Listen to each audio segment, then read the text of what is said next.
Hello guys, good afternoon. Ya গৰমত দেখিছেনে গোটেইজনীয়ে কাম পালি বাই নিচিনা হৈ আছো। ইমান গৰম দিছে মোৰ সুফনিয়াব মন নাযায় ইমান গৰম।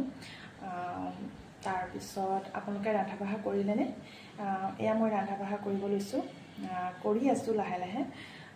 তাৰ পিছত আজি আমি খাবলৈ মানে ৰান্ধিব লৈছো। এয়া এই বছৰৰ নতুন গাছ। আপোনালোকে খালেনে এই বছৰৰ নতুন গাছ?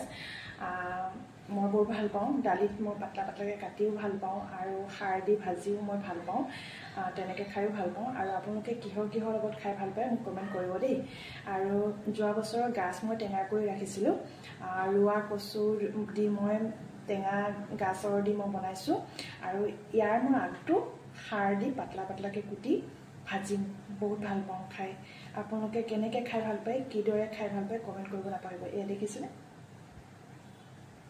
হেল্ল' বন্ধু বান্ধৱীসকল আপোনালোকে দুপৰীয়া সাজ খালেনে এয়া আমি খাবলৈ লৈছোঁ দেই এয়া কচু আৰু গাছ টেঙা খুটি বনাইছোঁ যোৱা বছৰে গাছ কচু এয়া ৰোৱা কচু দি বনাইছোঁ তাৰপিছত তিহু চালাড নেমু তাৰপিছত অমিতা ফুলৰ ভাজি তাৰপিছত গাজৰ আগডোখৰ মই খাৰ দি ভাজিছোঁ তাৰপিছত পাপৰ আৰু এয়া দেখিছে নহয় ভোট জলকীয়া আজি সাজ এয়া ইমানেই আপোনালোকে খোৱা বোৱা কৰিলেনে কমেণ্ট কৰিব দেই বাই বাই